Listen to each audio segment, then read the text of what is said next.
Bismillahirrahmanirrahim. Assalamualaikum warahmatullahi wabarakatuh.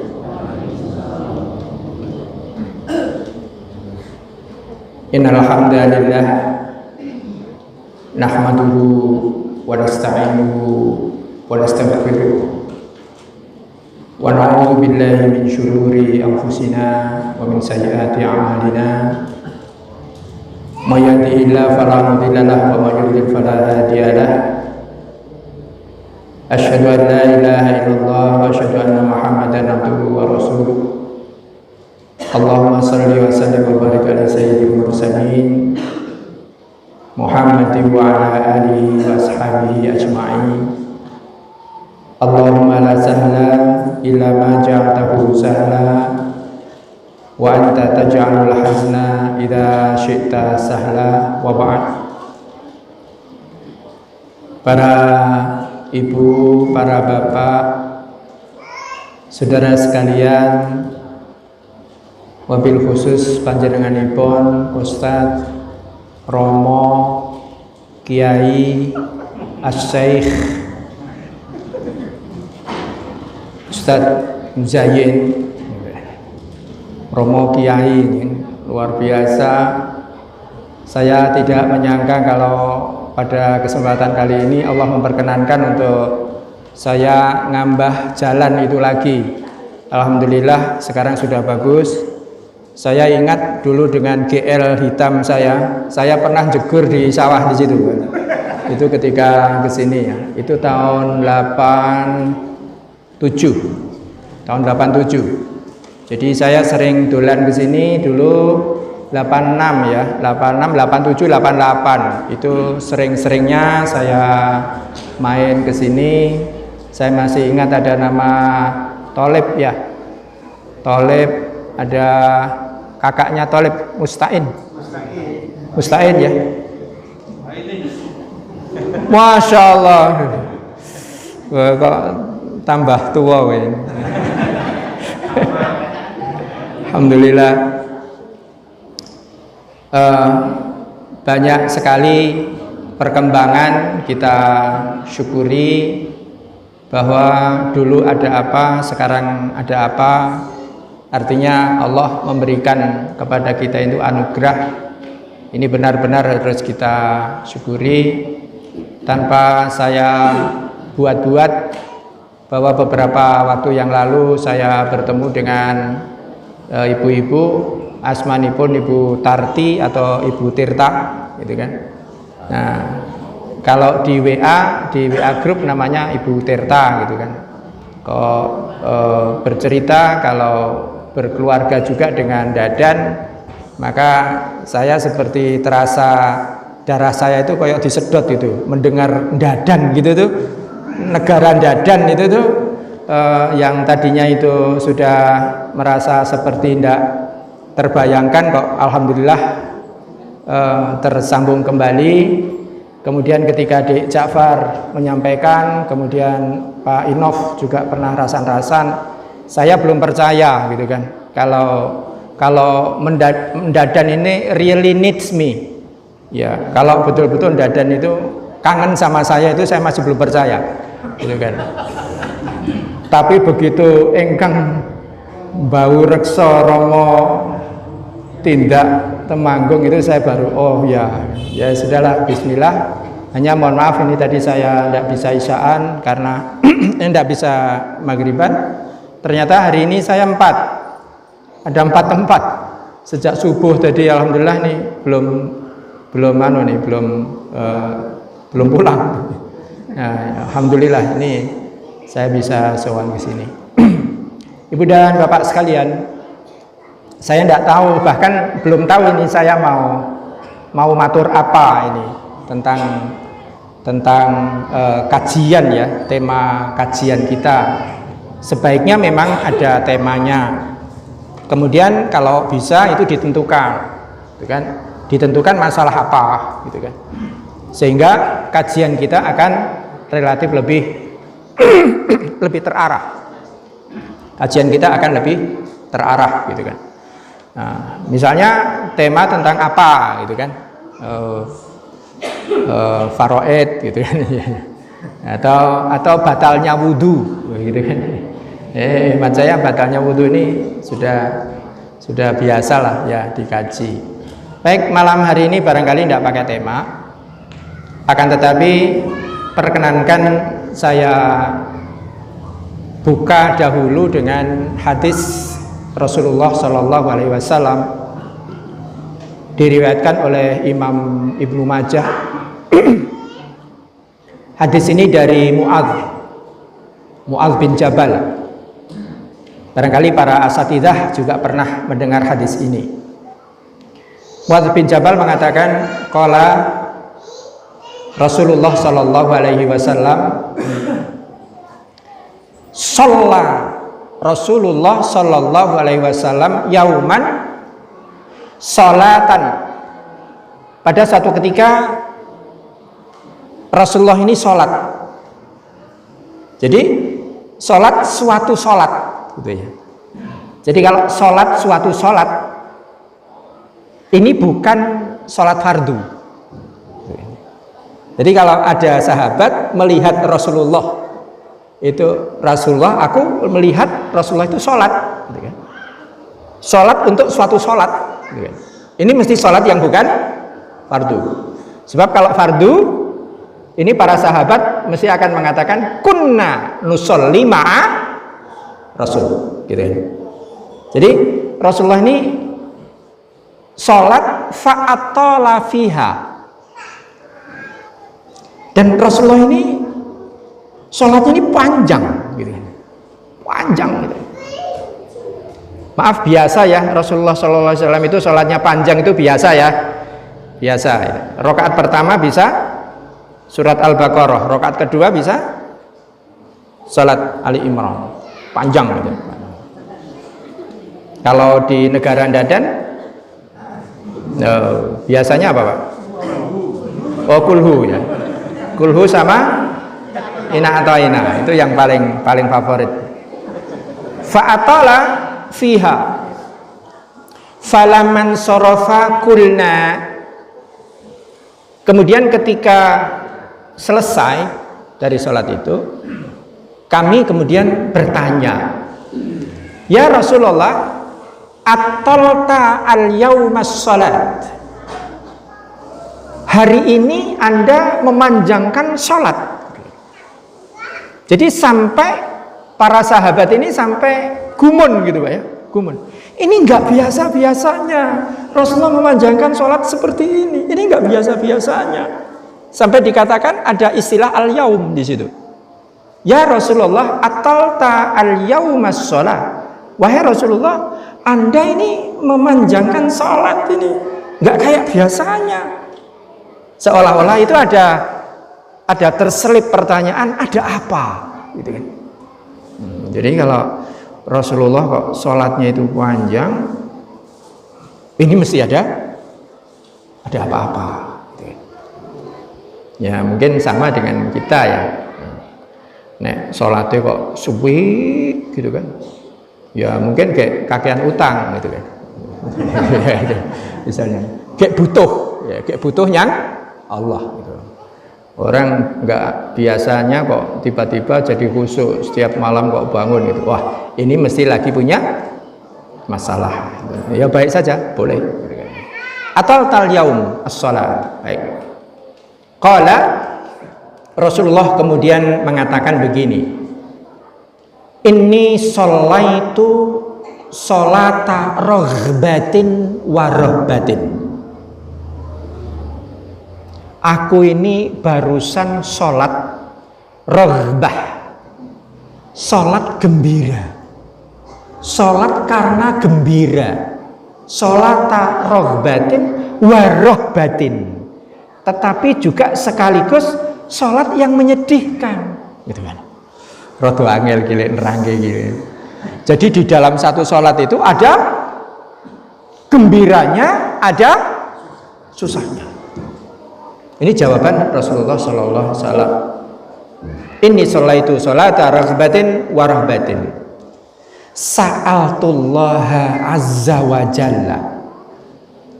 Ini pernyataan Rasulullah. Aku ini barusan minta sama Allah ini, aku ini barusan nyuwun gitu ya. Untuk siapa? Nyuwunake li ummati salasan.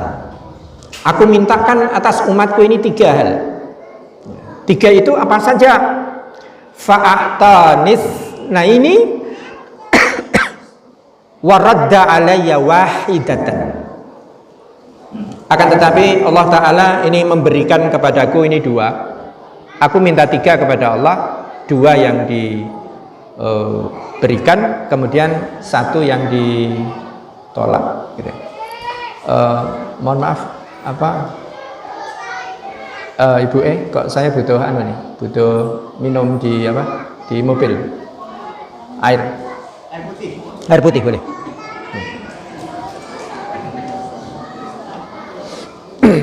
Nah,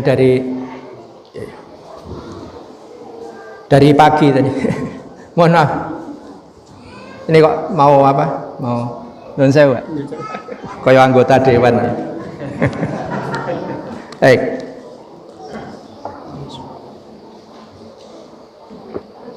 waradda alayya wahidatan, 2 di ijabah, kemudian 1 ditolak. Sa'altu alla yusallita alaihim aduwan min ghairihim. Aku minta kepada Allah, apa permintaannya? Alla yusallita alaihim aduwan min ghairihim. Aku minta jika ada yang memusuhi umatku, ini hendaknya bukan dari diri mereka sendiri.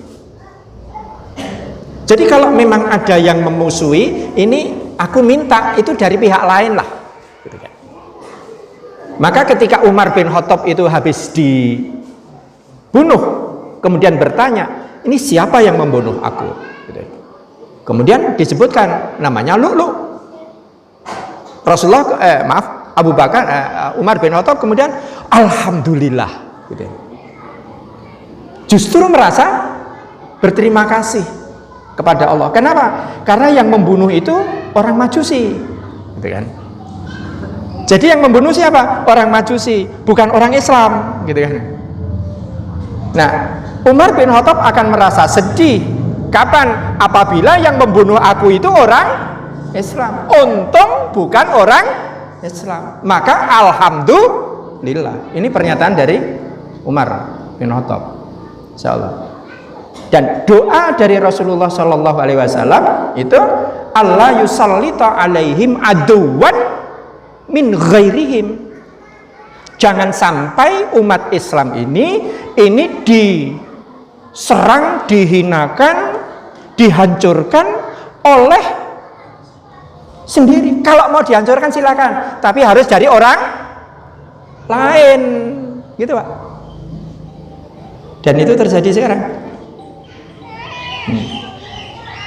Sekarang ini umat Islam Indonesia ini dikuasai oleh 3 orang saja. 3 orang yang nggak jelas kan. Yang sholatnya nggak jelas. Ya orang sholat dulu. Nah, wong orang Islam kan ya orang sholat ya. Oke. Jadi dari pihak dikabulkan, ya. Sebab Rasulullah itu paling tidak suka kalau ada sesama umatnya itu berantem, saling jegal, itu paling tidak suka. Oleh karena itu Rasulullah berdoa, kalaupun memang ada yang akan mencambuk umatku, ada yang akan menghancurkan umatku, aku berharap ini dari orang lain. Dan itu dikabulkan oleh Allah. Baik ya. Sampai di sini Ibu Bapak bisa membayangkan apa yang sekarang sedang terjadi ya. Kelihatannya pas enggak? Nih, baik. Kelihatannya pas. Baik. Agak kembali ke belakang, saya akan memberikan contoh. Mesir. Mesir itu Arab atau bukan? Pertanyaannya. Mesir itu Arab atau bukan? Bagaimana Pak? Ada yang tahu? Oke. 1.000. Mesir itu asalnya itu Arab atau bukan? Bukan. Mesir itu bukan Arab. Bahkan bahasa Arab masuk di Mesir itu baru pada saat Mamluk. Mamluk itu penguasa mana? Mamluk itu penguasa Turki. Jadi sebelumnya Mesir itu bukan bahasa Arab. Bahasa Arabnya kapan? Sesudah ada Mamluk. Mamluk itu kapan? Sesudah Bani Abbasiyah. Bani Abbasiyah itu kapan? Bani Abbasiyah itu sudah tahun 750 sana. Jadi Mesir itu orang lain. Mesir itu bukan Arab. Rasulullah itu keturunan orang mana? Rasulullah itu keturunan orang Mesir. Ini yang banyak orang tidak tahu. Karena istri dari Nabi Ibrahim alaihissalam itu salah satunya adalah Hajar. Hajar ini orang mana? Hajar ini orang Mesir yang dihadiahkan kepada Nabi Ibrahim ketika Nabi Ibrahim ada di Mesir, pulang ke Palestina membawa Hajar, kemudian dari Hajar ini kemudian keluar Ismail. Oh, kalau begitu Kanjeng Nabi secara genetis punya keturunan dari mana? Dari Mesir. Jadi Rasulullah itu punya darah apa? Darah Mesir. Dari siapa? Dari ibunya, mbah-mbah. Ini kelihatannya saya belum pernah menyampaikan seperti ini di anu manapun, di kajian manapun. Ini saya anggap bahwa Dadan ini kelasnya sudah kelas sudah advance gitu kan, sudah kelas tinggi gitu. Ini tadi saya bilang sama ibu, ini Dadan ini nggak main-main gitu. Dan Dadan ini tingkatnya tingkat yang tinggi gitu. Bahasa Inggrisnya sophisticated.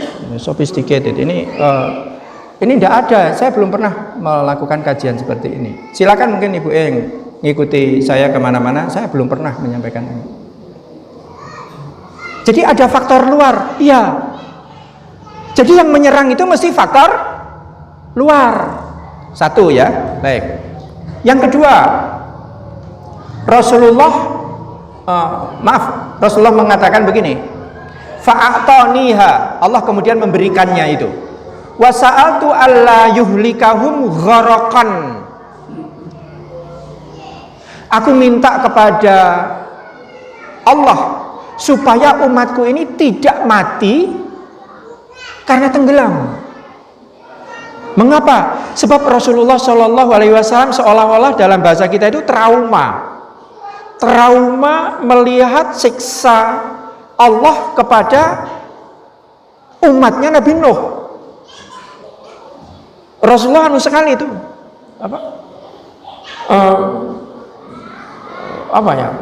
terbayang kalau kemudian umatku ini dihabisin oleh Allah Ta'ala dengan air bah seperti Nabi Nuh. Jangan deh, gitu lah seolah-olah. Jadi minta kepada Allah supaya umatnya ini tidak dibunuh, dihabiskan oleh Allah dengan cara apa? Ditenggelamkan di laut. Jangan. Fa'atoniha. Kemudian Allah memberikan itu. Ini yang kedua. Ini yang menggembirakan. Jadi rupanya Rasulullah SAW itu diberi, minta kepada Allah 3, kemudian dikabulkan 2, ditolak 1. Maka kemudian Rasulullah sholat, gitu Pak. Jadi sholatnya kapan? Sholatnya sesudah Rasulullah minta 3 diberi 2 dan ditolak 1. Yang 2 ini menggembirakan. Maka kemudian Rasulullah mengatakan tadi, dikatakan sholata rohbatin wa rohbatin. Yang rohbatin apa?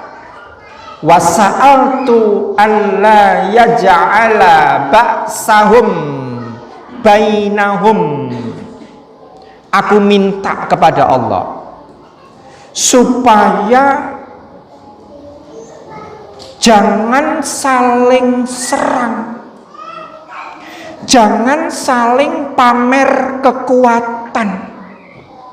di antara umatku itu. Jangan, ya Allah, jangan umatku ini jangan saling pamer kekuatan, jangan saling menjatuhkan, jangan saling menyerang. Faraddaha alayya. Kemudian Allah menolak. Nah, ini yang ditolak. Jadi kalau ada umat Islam berantem itu pas. Karena bagian yang ini memang ditolak oleh Allah. Nah, ini sebagian ulama mengatakan bahwa doa ini dipanjatkan itu di masjid namanya Masjid Ijabah. Masjid Ijabah itu hanya sekira berapa ya? 3 km lah. 3 km dari Masjid Nabawi. Ini ke arah utara, samping kanan jalan. Kalau dari arah Masjid Nabawi ini di samping kanan jalan. Itu ada Masjid Ijabah.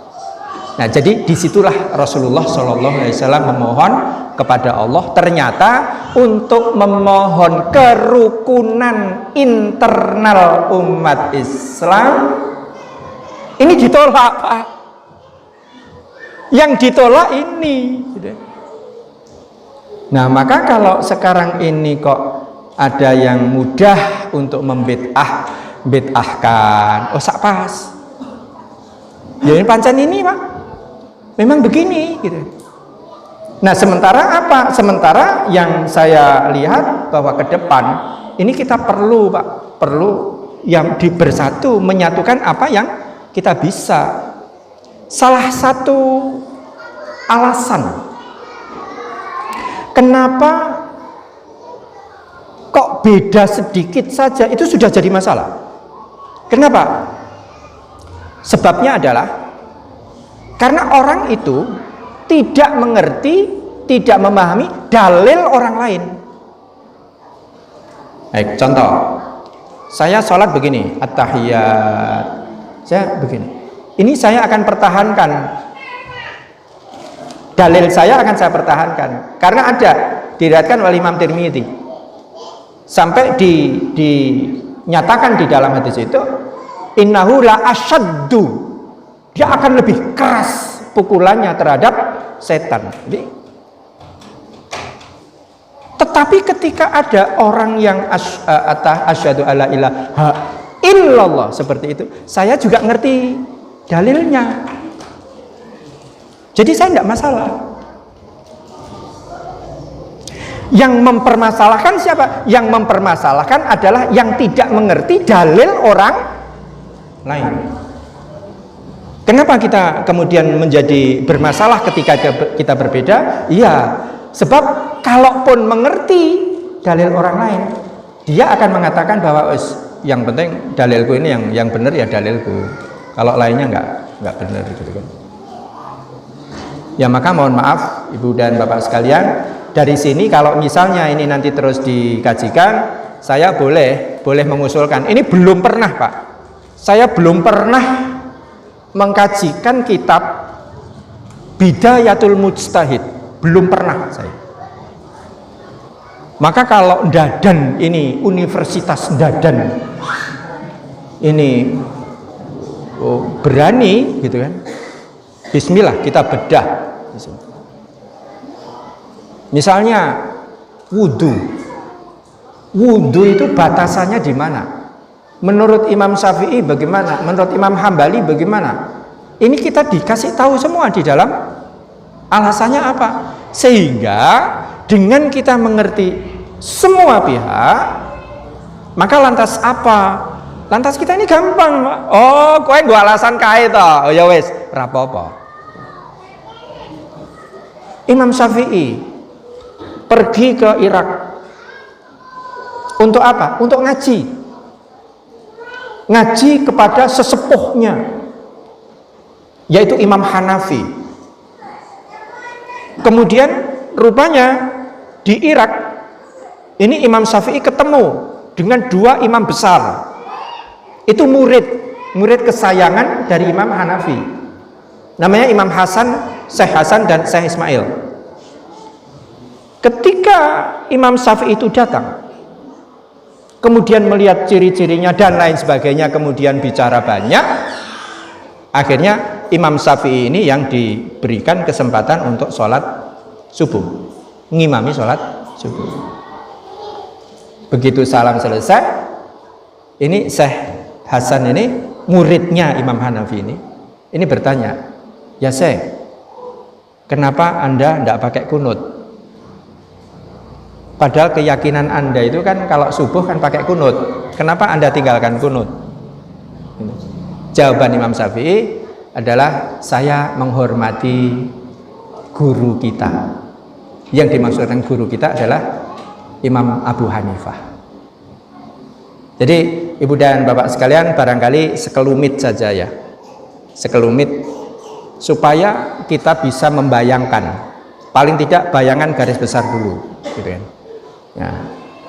Ini waktu pendek ini mudah-mudahan cukup, gitu kan. Imam Hanafi itu lahirnya kapan? Imam Hanafi itu kelahiran tahun 80. 80 apa ini? 80 Imam Abu Hanifah ini tahun 80 Hijrah. Tahun 80 Hijrah. Kemudian wafatnya itu tahun 148 Hijrah. Imam Syafi'i lahir itu tahun 150. Jadi Imam Abu Hanifah meninggal dalam waktu 2 tahun, lahirlah Imam Syafi'i, gitu. Baik. Imam Hanafi itu lahir di Irak, besar di Irak, remaja di Irak, sepuh juga di Irak, meninggalnya juga di Irak. Imam Abu Hanifah ini imam yang paling sepuh dari imam fikih. Perbedaan itu mulai muncul kapan? Perbedaan itu mulai muncul pada saat mulai ada pikiran fikih. Sebelum ada pemikiran fikih, maka sebenarnya para sahabat itu tidak mengenal apa yang disebut dengan sunat, makruh, itu tidak ada gitu. Sebab para sahabat itu ngertinya bagaimana? Rasulullah melakukan, Rasulullah memerintahkan, sudah ini kita lakukan. Rasulullah melarang, ya sudahlah ini kita tinggalkan. Definisi makruh, sunnah, mandub itu kapan? Ini pada 100 tahun sesudah Rasulullah wafat. Ya ini pada tahun-tahun ini. Baik ya. Jadi kembali lagi kepada Imam Abu Hanifah, ya. Lahir di Irak, remaja di Irak, besar di Irak, sepuh di Irak, wafat juga di Irak. Bisa nggak dibayangkan bahwa Irak itu jauh sekali dari aliran hadis? Terbayang nggak kalau kawasan Irak itu adalah kawasan yang kering dari hadis? Terbayang enggak untuk membawa hadis dari Madinah ke Irak itu diperlukan kendaraan yang tidak sedikit, enggak sederhana Pak. Untuk berjalan sepanjang 1.300 km dengan naik onta, membawa 1 hadis, 2 hadis. Kalau sekarang kan gampang Pak. Sementara yang disebut dengan sumber hadis itu di mana? Sumber hadis itu ada di Madinah. Karena jarang hadis itu masuk ke Irak, maka kemudian Imam Abu Hanifah ini punya ciri cara berpikirnya adalah ciri rasionalis. Jadi ini kalau ada hadis datang, ini Imam Abu Hanifah akan berpikir begini, nanti dulu, dicek cek.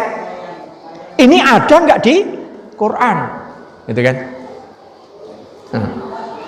Kalau nggak ada bagaimana? Apalagi bertentangan. Imam Abu Hanifah itu paling tidak bisa menerima hadis begitu saja.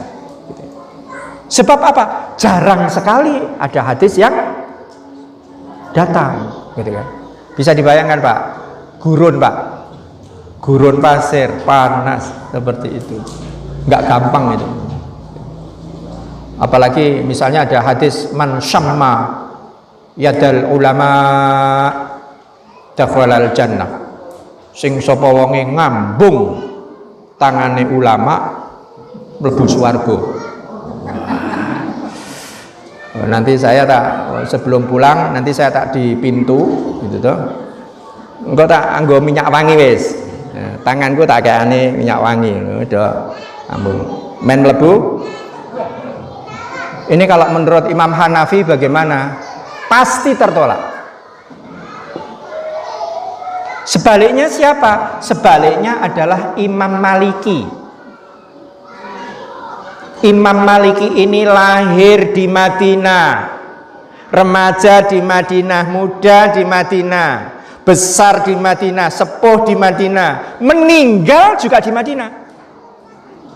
Jadi ibaratnya Imam Maliki ini adus bentino. Adus nopo? Adus hadis. Arep nyiduk ono hadise. Hai, ono hadise. Arep madang ono hadise, mau apa saja ada hadisnya. Sebab apa? Di Madinah itu adalah lumbung, ya, danau hadis. Kenapa? Sebab Rasulullah itu ada di Madinah. Ini sudah bisa lanjut ya? Oke. Lanjut sampai besok. Baik. Ini Imam Maliki, ya. Yang kedua sesudah Imam Hanafi adalah Imam Maliki ini. Yang pertama contoh ekstrim rasionalis, akli, semua harus dinalar pakai otak, gitu kan. Maka nanti munculnya Mu'tazilah ini juga dari kawasan Irak ini nantinya, gitu kan. Meskipun Imam Abu Hanifah itu bukan orang Mu'tazilah. Nah, Imam Maliki ini ibaratnya itu tadi adus hadis. Sejak kecil itu sudah kenal hadis. Belajarnya itu di masjid-masjid di Madinah. Oh, itu banyak, dan itu ajarannya apa? Ajarannya sampai ada disebut soko hadis soko, dan sampai sekarang ini ada Pak di Masjid Nabawi ini, sekarang ini ada. Misalnya di pintu 19 gitu ya. Di pintu 19 itu adalah kajian tafsir gitu ya. Misalnya itu banyak adik-adik dari Indonesia yang ada di sana. Ini mangkalnya di mana? Mangkalnya di pintu 19. Kemudian nanti di pintu yang lain itu nanti ada kajian yang lain lagi. Ini biasa di Masjid Nabawi. Matur nuwun Pak. Oke. Yang kedua, Imam Maliki ini adalah imam yang pokoknya ini hadis. Lakukan saja, ini hadis kok. Gitu. Dan itu banyak. Maka nakli banget. Jadi Imam Maliki itu nakli sekali. Nakli itu apa? Nakli itu nakola. Nakola itu mengutip. Jadi ini ada hadisnya enggak? Kalau enggak ada, enggak bisa. Nalar nanti, nakli ya. Oleh karena itu, yang pertama-tama membuat kutipan kitab fikih, gitu ya, yang berdasarkan hadis adalah kitab Imam Malik yang disebut Al-Muwatta. Itu isinya hadis, luar biasa. Yang ketiga, jadi ini supaya cirinya mudeng gitu Pak. Jadi kalau agak rasionalis, ini mesti Imam Maliki. Imam siapa nih? Imam Hanafi. Nanti contohnya begini. Orang safar dijamak itu karena safar. Kan gitu kan? Dijamak itu karena safar. Pertanyaannya begini, dijamaknya itu karena safarnya atau karena kesulitan yang ada di dalam safar? Yang mengatakan kesulitan di dalam safar maka mesti Imam Hanafi. Cara corak berpikirnya Imam Hanafi. Sekarang, kalau tidak pergi tetapi kesulitannya lebih berat daripada safar, terus bagaimana? Boleh dijamak enggak? Nah, Imam Hanafi akan mengatakan boleh, meskipun tidak pergi. Karena safar itu memunculkan apa? Memunculkan kesulitan. Sekarang, kalau ada dokter, dia harus ngoperasi, waktunya 6 jam, ya kan? Boleh enggak operasinya ditinggal? Nah, ini tadi. Maaf, ini jawaban kita mesti harus konsisten. Jenengan Imam Hanafi atau Imam Maliki? Nanti prakteknya seperti itu. Kalau Imam Maliki bagaimana? Enggak bisa. Alasannya apa? Innas sholata kanat alal mu'minina kitaban mauquta. Karena waktunya sudah jelas. Ini corak cara berpikir siapa? Imam Maliki. Ya. Kalau Imam Hanafi itu rasionalis. Kalau Imam Maliki itu tekstualis. Kalau Imam Syafi'i bagaimana? Gitu kan? Imam Syafi'i ini orang tuanya adalah orang Mekah. Kemudian lahirnya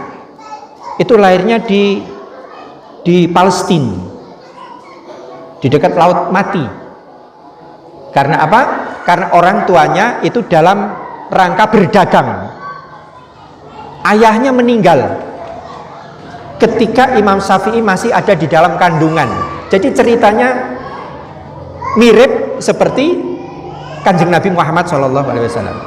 Oke. Sampai kemudian berusia 6 tahun. Sesudah 6 tahun, ini kemudian disekolahkan oleh ibunya ini kepada syekh. Baru ketika menjelang remaja, Imam Syafi'i ini kembali ke Mekah. Begitu dia turun di Mekah, ini remaja belasan tahun ini. Ini saya bandingkan ya, mari kita bandingkan dengan anak-anak sekarang ini.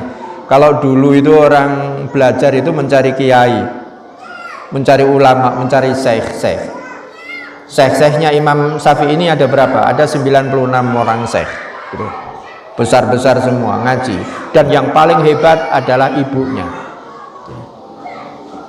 Yang paling hebat adalah ibunya. Sebab ibunya ini yang melihat kesungguhan Imam Syafi'i ini luar biasa. Direwangi piye carane men Imam Syafi'i ini bisa belajar kepada 96 syekh. Menghasilkan seorang. Kalau sekarang ini muridnya banyak, gurunya satu. Yang jadi seperti gurunya itu ada berapa? Ketoke ora pati akeh gitu. Ketoke ora pati akeh. Saya ngajar di satu kelas itu ada 36 kalau tidak salah. 36 anak.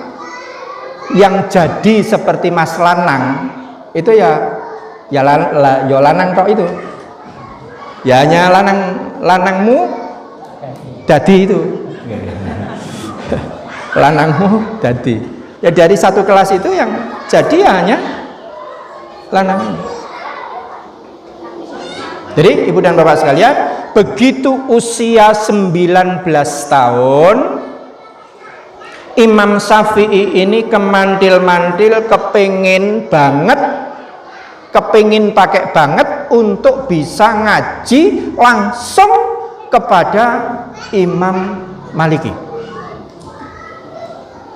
19 tahun dari Mekah kemudian pindah ke Madinah, pesantren, mondok di pesantrennya Imam Maliki. Tapi rupanya Imam Maliki ini memberikan syarat gitu kan. Kemudian ditanya dulu, kamu sudah pernah dengar kitab Muwatta atau belum? Dijawab oleh Imam Syafi'i, sudah. Kamu tahu isinya?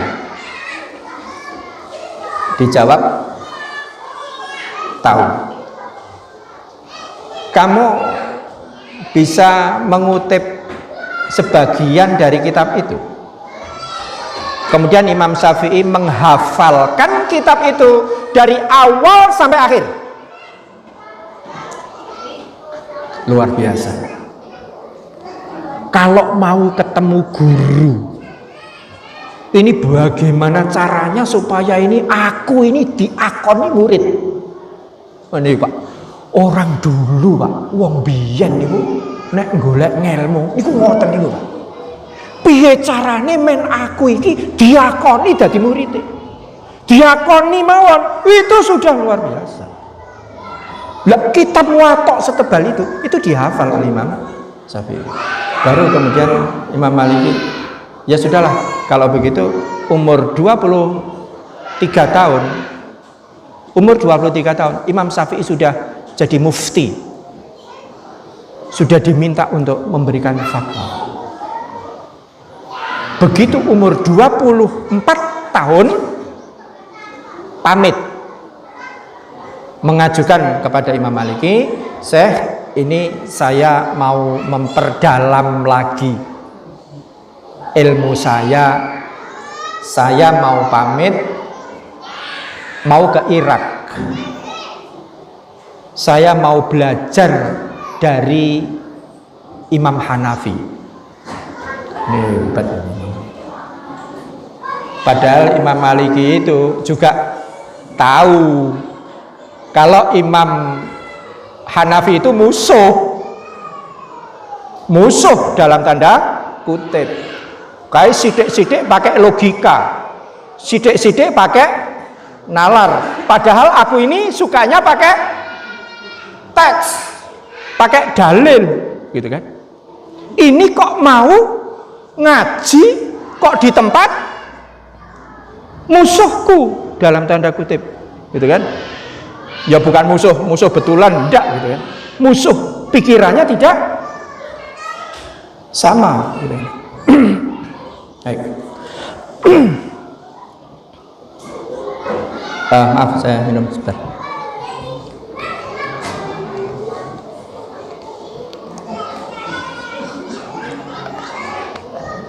Jadi kira-kira kalau begitu gimana? Masa sekarang ini kira-kira bagaimana?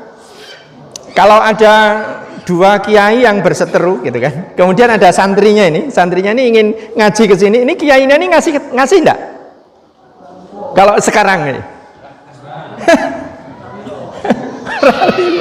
ojo merono dhek. Arep ngopo sama merono barang, arep golek penyakit gitu Pak. Kira-kira Pak, ini kalau sehnya orang Temanggung gitu, kira-kira gitu. Baik. Nah ibu dan bapak sekalian, akhirnya bagaimana? Imam Maliki Masya Allah luar biasa. Sudah kalau kamu akan berangkat, silakan. Ini kamu sangoni 50 dinar. Disangoni 50 dinar. 1 dinar untuk harga sekarang, harga dinar satu sekarang ini 4.500.000 sekian. Harga dinar ya, 1 dinar hari ini itu 4 juta. Katakan 5 juta. 5 juta kali 50 berapa? Nek nggon hitungan ora pati anu nggih. Bu? 50. 5 juta kali berapa tadi? 50. Oke. 50 kali 5 juta. Berapa? 250 ya. Ora pati cerdas jenengan. Padha karo aku. 250 juta. Waktu itu Pak, angka waktu itu 250 juta itu waktu itu. Imam Syafi'i ini disangoni oleh gurunya untuk apa? Untuk belajar, untuk ngaji. Ngaji kepada siapa? Kepada musuhnya. Ini dalam bahasa saya ini make sense apa enggak gitu. Itulah keikhlasan para ulama dulu. Mulane nek mulang ki mentes. Mergane apa? Le mulang ki nggo ati. Dengan doa. Ya Allah, mugi kersa paduka ya Allah, gampelaken barokahaken ilmu ingkang boten sepinten menika kangge Mubarid Fuad ya Allah. Mubarid Fuad ya Allah, Mubarid Fuad ya Allah. Saya sebut 3 kali, tak solati. Sekarang yang namanya Mubarid Fuad itu, ini sekarang jadi kepala KUA di Mboja. Padahal dulu ketika ngaji itu saya muarai ngaji itu, masya Allah, marake sabar, ngampet dodo. Ayo at nafasati fil uqad nafasat. Fane panjang anu ini panjang. Nafasati. Ayo nafas coba Pak. Nafas coba lagi. Nafas lagi. Nafas coba lagi. Nafasati nafasat. Balik lagi. Itu Qul a'udzu birabbil falak itu 3 bulan nggak tembus Pak. Itu tahun 86. Lumayan Pak. Sekarang jadi kepala KUA di daerah Kendal sana di Mboja. Kan lumayan jadi kepala KUA itu kan sing tukang menghalalkan barang haram. Paham toh Pak? Paham. Maunya haram terus jadi. Satu ketika saya turun dari mimbar salat Idul Fitri ya di Mboja, tiba-tiba ada anak dari jauh gitu datang, kemudian nyikep saya, kemudian dia nangis. Ustaz, mohon doakan saya Ustaz. Nanti dulu deh, maaf, ini saya dengan siapa nih, mas siapa ya gitu. Saya Fuad gitu. Sing biyen tak ulangi nafasat gitu. Nuwun sewu Ibu dan Bapak sekalian, saya menjelaskan sisi lain dari bagaimana orang mencari ilmu. Ikhlas, gurune ikhlas, muridnya ikhlas. Ini ada dulu. Sekarang ini golek ono yai sing ikhlas. Sekarang cari Pak. Ini yang menyebabkan orang dulu itu jadi. Nah, kenapa kemudian Imam Syafi'i ini filosofi fikihnya adalah ihtiyat, kehati-hatian. Jadi Imam Syafi'i ini kehati-hatian. Kenapa? Karena beliau pernah belajar dari Imam Maliki yang serba teks, serba dalil, juga belajar kepada Imam Hanafi yang serba nalar, serba rasional, serba mantik, gitu. Maka kemudian Imam Syafi'i ini antara dua. Itulah yang kemudian sekarang dianut oleh sebagian besar masyarakat kita, masyarakat Indonesia, masyarakat Melayu, termasuk Brunei Pak ya. Brunei itu anu sekali kalau Imam Syafi'i, Brunei, kemudian Malaysia, termasuk kita di Indonesia. Jadi tadi Imam Hanafi itu rasionalis, akli, mantik, nalar. Kalau Imam Maliki itu teks, ya, dalil, hadis, nas, gitu kan. Nah, sekarang kalau Imam Syafi'i, nanti dulu, dua-duanya itu dipadukan. Maka Imam Syafi'i mengatakan mala yudroku kuluhu la yutroku kuluhu. Apa yang tidak bisa diambil semuanya, jangan ditinggalkan semuanya. Jadi yang pertengahan, fikih pertengahan ini rata-rata diambil oleh fahamnya Imam Syafi'i. Secara garis besar seperti itu, Ibu dan Bapak sekalian, sehingga nanti ketika kita melihat ada perbedaan di kalangan masyarakat kita sing rada nalar-nalar sithik, oh iki mesti Imam Hanafi. Nek sing sithik-sithik dalil, sithik-sithik dalil, iki Imam Maliki. Nek sing rada tengah-tengah ini Imam Syafi'i. Ini moderat. Imam Syafi'i ini moderat. Jadi ini pengantar Ibu dan Bapak sekalian, bagaimana jika andai kita mau meneruskan ini, ya kan, meneruskan ini, insya Allah ada maslahat, hemat saya Pak ya, hemat saya ada maslahat yang harus kita bangun bersama-sama di luar khilafiyah. Bukan berarti saya menolak khilafiyah, enggak, khilafiyah itu ada. Khilafiyah itu ada. Sejak 700 tahun yang lalu itu sudah ada yang namanya khilafiyah. Imam Maliki berbeda dengan Imam Hanafi? Ya. Berbeda lagi dengan Imam Syafi'i? Ya. Ya, Pak ya? Berarti kalau kita musuhan karena kita berbeda, berarti kita back. Kita kembali ke 700 tahun yang lalu. Pertanyaannya adalah, itu buang energi atau enggak? Ya kan? Maaf saya bisa makmum kepada orang yang pakai kunut. Saya bisa makmum kepada orang yang pakai kunut meskipun subuh saya tidak pakai kunut. Baik, saya akan telanjang saja supaya nanti ibu bapak tidak terlalu overestimate ya terhadap kajian ini, utamanya kepada saya. Ya, maka kalau akan disudahi ya sudahi saja sekarang gitu ya. Ndak usah ada lanjutan gitu loh maksudnya. Oh, jebulannya kaya ngono to. Umpamane gitu kan. Wis rampungi mawon, wis ora usah ngaji mrene meneh gitu kan. Nah, tapi kan sesudah saya buka-bukaan gitu kan. Ada tema yang sangat besar yang selama ini kita nggak ngeh. Untuk bisa masuk surga, untuk bisa mulia di dunia misalnya kan. Itu ada amanu wa amilus sholihat. Amanu wa amilus sholihat. Mesti dua itu.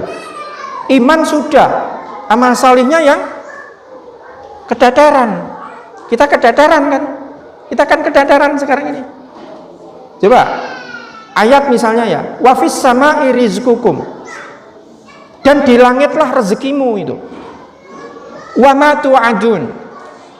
Dan apapun yang dijanjikan tentang rezeki itu, di mana tempatnya? Di langit.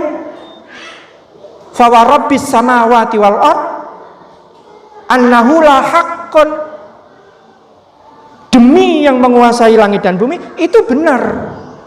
Kama annakum tantiqun. Nanti akan muncul seperti kalian ketika ngobrol. Ngobrol ke nopo? Ngobrol ke langit. Nah, sampai di sini belum paham kan? Belum mudeng kan? Oke. Rezeki itu asalnya dari mana? Langit. Yang mengatakan itu siapa? Allah. Ada di dalam surat apa? Ada di dalam surah Adz-Dzariyat ayat 22 sampai dengan ayat 23. Tafsir lama mengatakan apa? Tafsir lama mengatakan wa fis sama'i rizqukum itu maknanya apa? Mator. Mator itu apa? Hujan. Tafsir sekarang maknanya apa? Maknanya Shopee, Tokopedia. Kini hari kok masih jualan di tepi jalan. Kontrak 60 juta per tahun. Ya saya bilang kuno. Di Temanggung itu ada pabrik. Tapi nggak kelihatan kalau pabrik. Itu punya orang Temanggung, rumahnya sekidul masjid, Pak. Itu jenggotnya putih tapi janjannya isih enom gitu. Kenal orangnya bilang. Ini Pak Wahid kok kelihatannya kenal gitu. Pemasarannya bagaimana? Pemasarannya itu di 511 kota dan kabupaten di Indonesia ini. Jadi orang Aceh sana kalau ngeklik pesan, itu nanti yang ngirim dari mana? Yang ngirim dari Jalan Wahid Hasim nomor 7, Kauman, Temanggung. Ini bapak-bapak yang sudah ke rumah saya kemarin melihat, saya tunjukkan ini loh produknya. Kita lemahnya di mana? Kita lemahnya di sini ini. Sudah dijajah Cina. Yang namanya Kalimantan itu remuk hancur. Itu saya nggak pakai mata orang lain. Mripatku dewe nih Pak, lihat.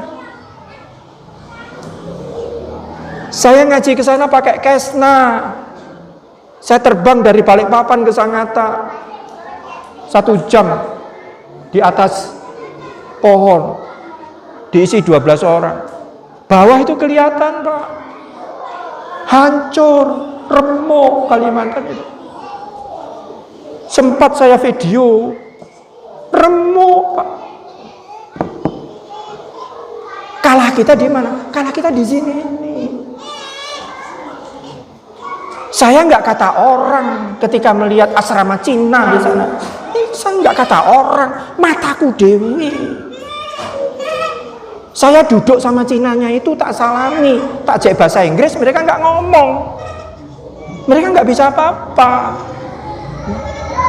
Lah, kalah kita di mana? Kalah kita di sini nih.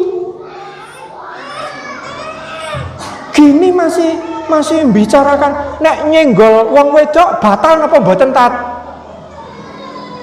Kok ngono kok isih dirembuk gitu loh. Mbok sudah gini aja, beli kitabnya, baca sendiri, buat kesimpulan sendiri, selesai. Sebab ini sudah dibicarakan sejak 700 tahun yang lalu. Mau batal silahkanlah wudu lagi. Kalau bilang nggak batal ya serah apa itu keyakinanmu, dan sholat ngono wae. Quran itu makhluk atau bukan? Semuanya dirembuk lagi di Solo. Itu bukan makhluk.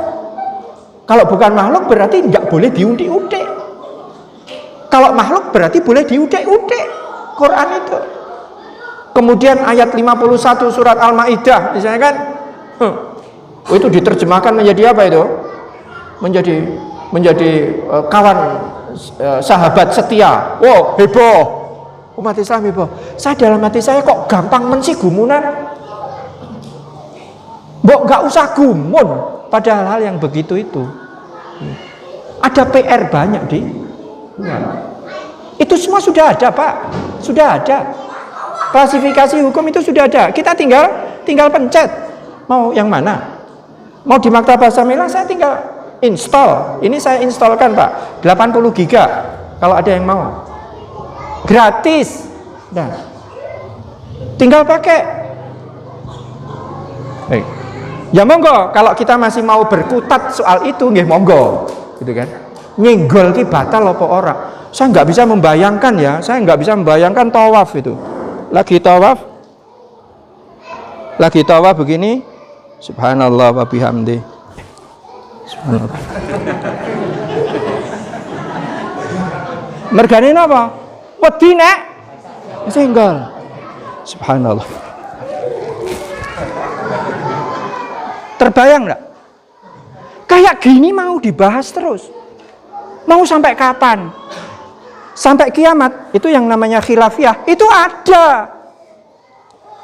Baik, saya memberikan gambaran supaya nanti kita enak semua, Pak ya.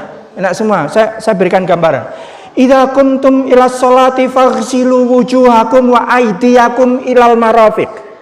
Wamsahu bi ru'usikum wa aydiyakum ilal. Oh kok. Marafiq arjulakum ilal ka'bain, gitu kan. Kalau kamu akan sholat, surah Al-Maidah ayat 6. Kalau kamu akan sholat, basuhlah mukamu. Wa aidiakum ilal marafiq, dan tanganmu sampai siku. Wa arjulakum ilal ka'bain, sampai dengan mata kaki. Ringkasnya apa? Kalau kamu mau sholat, wudhu. Kan gitu kan? Kalau kamu mau sholat, wudhulah. Ayat ini dipegang oleh siapa? Ayat ini dipegang oleh Imam Syafi'i. Kebalikan. Imam Syafi'i lebih megang innas sholata kanat alal mu'minina kitaban mauquta. Oke. Imam Syafi'i ini akan memegang waktunya. Mauquta. Sorry. Ini habis ini sudah Pak ya? Kalau saya sih masih kuat. Saya kasihan panjenengan nanti kalau enggak kuat gitu. Kualik. Inna sholata kanat alal mu'minina kitaban mauquta. Surah An-Nisa ayat 103. Ada 2 ayat Pak. Ayat yang satu mengatakan kalau kamu akan sholat, wudhu. Yang satu mengatakan kalau kamu akan sholat awal waktu. Sama Pak, ayat semua ini. Mau ambil yang mana? Oke, saya memberikan contoh. Dari Dadan kita akan ke Solo. Waktunya sudah mepet. Ini sebelum zuhur, berangkatnya sebelum zuhur, tapi sudah jam 11. Oke. Sampai di Muntilan itu kira-kira sudah lewat zuhur belum? Oke. Tak alon-alon. Panjenengan tindak saking Dadan. Nggih to? Ampun? Nggih. Jam 11. Ampun? Dugi Muntilan kinten-kinten jam pinten?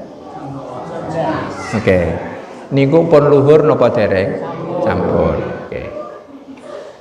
Sakniki pertanyaannya, mau terus ke Solo atau berhenti sholat dulu? Ya. Ini saya memberikan contoh nih supaya kita lega, Pak. Maka maaf saya belum pernah memberikan seperti ini. Ini kalau enggak Universitas Dadan aja ini enggak saya keluarkan. Luar biasa. Pertanyaannya, begitu sampai Muntilan, ini sudah zuhur sudah lewat. Pertanyaannya, mau berhenti sholat atau terus ke Solo? Terus. Yang mengatakan terus Imam Hanafi. Yang mengatakan berhenti Imam Syafi'i. Boleh semua? Boleh. Imam Syafi'i mengatakan apa? Waktunya. Sholat itu waktunya. Gitu kan? Kalau Imam Hanafi bagaimana? Oh, nanti dulu. Kita cari air dulu. Karena wudhu itu selalu harus pakai air. Nah, kita kan di perjalanan. Kita cari dulu. Baru nanti kalau limit waktu kurang sedikit kok asar, belum sampai pada tujuannya, baru Imam Hanafi akan katakan yuk berhenti, kita jamak. Berat niki, niki janjane ngaji berat niki nek diteruske ngeten niki terus. Pripun? Terus nggih? Niki ini enggak ada di Al-Amin, enggak di Bakalan, enggak Magelang, enggak Boyolali, enggak Cilacap pun saya enggak. Ini khususon ila arwah ila ruhi Dadan. Luar biasa. Jadi Ibu dan Bapak sekalian, itu kalau nanti kita membuat kajian seperti itu, maka insya Allah bisa. Misalnya nanti kita akan melihat dari sisi apa? Kita akan berikan contoh ya seperti ini tadi. dalam hal seperti itu tadi, sholat kita mau ke Solo sampai di Muntilan waktunya sudah zuhur, sudah lewat zuhur, itu kalau Imam Syafi'i berhenti sholat dulu, sebab beliau lebih mengutamakan waktu. Tapi kalau Imam Hanafi ini lebih mengutamakan wudhu.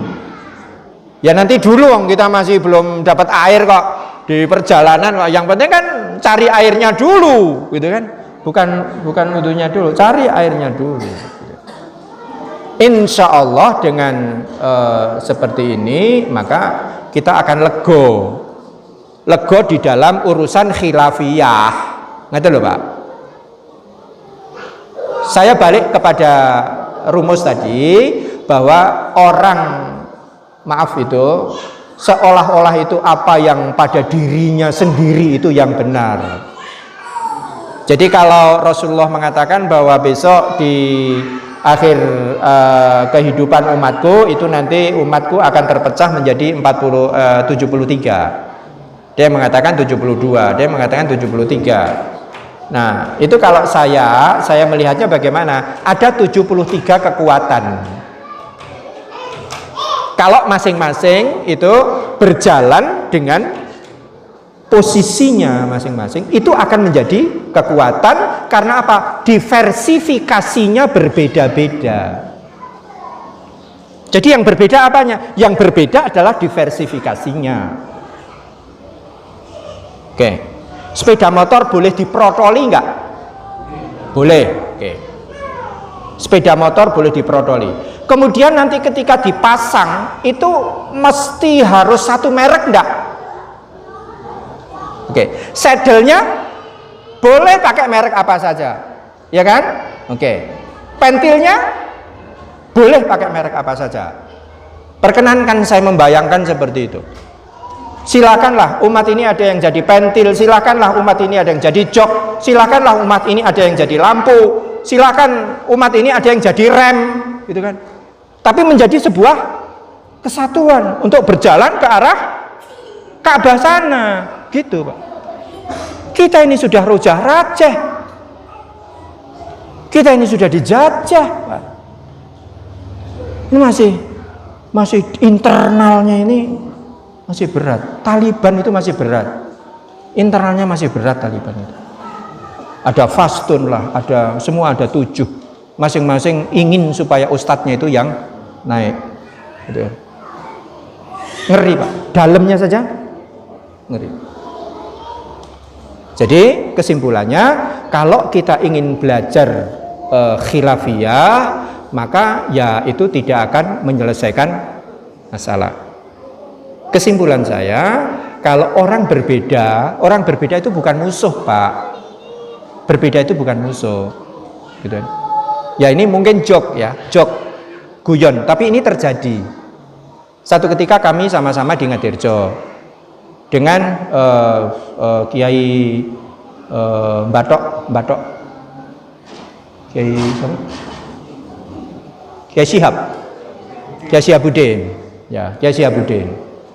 Begitu beliau ngambil mic, dia bilang begini, kula niki jan paling marem seneng nek kalih Pak Taufik niku, gitu.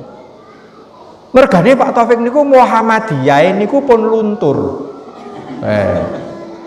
Mulane njur gelem kalih wong NU kados kula niki, gitu Pak.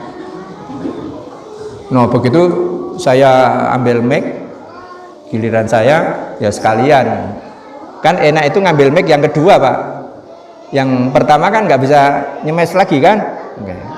Alhamdulillah ibu-ibu, bapak-bapak, kula niki nggih seneng nek kalih wong NU sing pun luntur NU niku.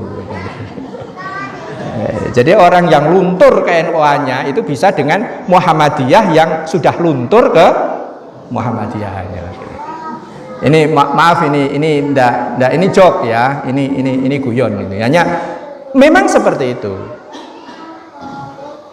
Kalau subuhan saya ngimami, ya Mbah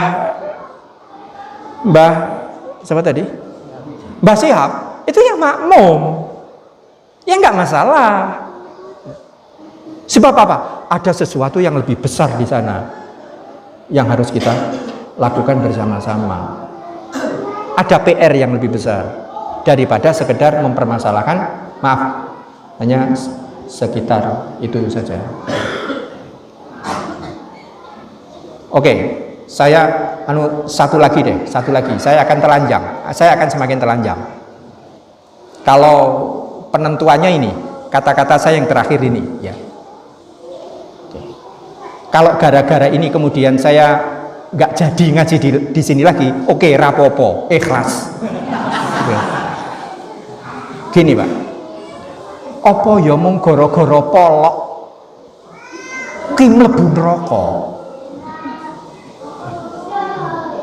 Apa gara-gara polok? Mung sekedar polok dipermasalahke, mung polok Pak. Apa gara-gara iku iso marakake mlebu neraka? Kok le kejemen to Gusti Allah kuwi? Nek gara-gara polok mlebu neraka. Mengko amaliyahnya luar biasa. Pak Nardi itu luar biasa. Subhanallah. Saya belum pernah melihat ada jenazah yang jalan sendiri, Mas. 5 km.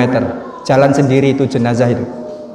Enggak pakai kerenda, tapi jalan sendiri. Untuk di apa itu namanya? Di estafet. Wah, luar biasa itu Pak Nardi. Punya Pamela 1, Pamela 2, Pamela 3, sampai dengan Pamela 9. Sampai hari ini sudah meninggal dunia. Akan tetapi duitnya masih jalan terus untuk anak-anak yatim. Mahasiswa Jogja itu ada berapa? Nggak kehitung Pak. Yang sudah S1, S2. Dibiayai siapa? Dibiayai oleh Pak Nardi Sahuri. Nuwun sewu, Pak Nardi Sahuri ora biasa nutup polok. Pertanyaan saya, opo yo goro-goro polok itu mlebu neraka? Bagi yang meyakini itu silahkan, gitu loh maksud saya. Bagi yang meyakini itu silahkan.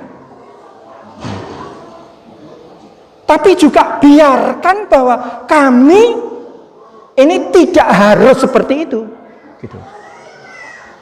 Ini persoalan apa? Ini khilafiyah.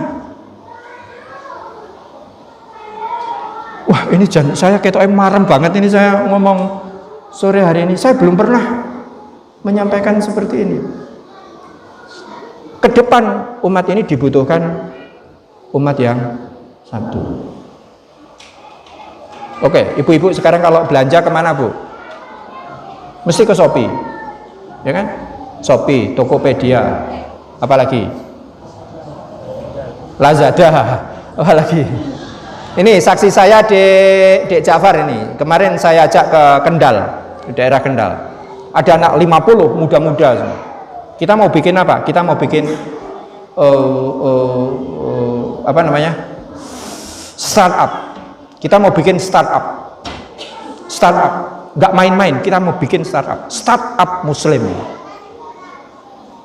Startup itu seperti apa? Ya seperti Tokopedia, seperti luar biasa. Kemarin Dek ikut, saya ajak Dek Ja'far, ayo Dek, mumpung nyong isi hurip, karena apa, kafan saya sudah siapkan.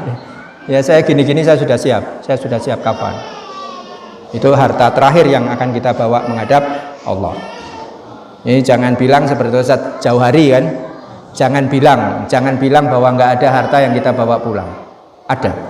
Ada harta yang kita bawa pulang. Apa? Kain kafan, minyak wangi, apalagi kapas, apalagi kapur barus, apalagi mau bilang bidara ya, tahun bidara itu disiapkan betul. Jadi enak Pak, kalau sudah siap mati itu malah enak. Yang belum enak itu karena belum siap mati. Yang masih ragu-ragu belum siap mati, ini biasanya atine ora mantap. Nah siap mati, insya Allah malah penak. Mati apa dakwah yo mati, ora dakwah yo mati. Semangat yo mati, ora semangat yo mati. Ingah-ingih yo mati. Iya Pak. Beginilah Ibu dan Bapak sekalian pembukaan. Ya, pembukaan. Saya membuka saja. Kalau ini betul, ini nanti akan diteruskan. Nanti kita akan mengambil tema. Tetapi saya mohon maaf, saya tidak bisa jadi hari Ahad pagi. Ahad pagi saya cabut, Pak ya. Ahad pagi saya cabut. Cari Ahad yang lain. Ahad Pahing. Ahad Pahing kelihatannya saya bisa. Kelihatannya Ahad Pahing saya bisa. Ini mesake Pak, kalau Ahad pagi itu sejak subuh tadi. Ini saya belum istirahat ini. Sejak subuh tadi belum istirahat, belum pulang ke rumah. Jadi silakanlah jika memang iya, tapi asli saya seperti itu tadi Ustaz Zain. Saya tidak ingin mempermasalahkan khilafiyah. Baik, sekali lagi saya tidak ingin mempermasalahkan khilafiyah. Jadi kalau akan bertanya tentang khilafiyah, saya akan jawab semuanya. Kenapa kebersentuhan itu batal? La yamusu ila al-mutahharun. Sekarang yang mengatakan tidak batal itu mengatakan itu dari mana? Ya dari ayat yang sama. Mutahharun itu siapa? Mutahharun itu tafsirnya malaikat yang disucikan. Jadi kalau menyentuh itu yang tidak batal. Illa la yamussuhu. Quran itu enggak disentuh kecuali oleh siapa? Ila al-mutahharun. Mutahharun itu siapa? Malaikat. Jadi malaikat nyentuh Quran itu ya enggak apa-apa. Bukan masalah wudhu atau enggak wudhu. Tapi yang menerjemahkan lebih hati-hati lagi bagaimana? Ya silakan. Kalau mau ngaji, mau Quran, ambil air wudhu dulu. Boleh? Boleh. Baik, baik. Saya paling akan jawab seperti itu. Silakan nanti panjenengan yang memutuskan.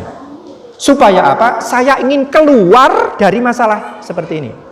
Sebab ada masalah yang lebih urgen, gitu kan. Ya mungkin nanti ustadz lain lah, ustadz lain gitu ya. Ya kalau yang dari Temanggung itu ya anunya seperti ini, gitu kan.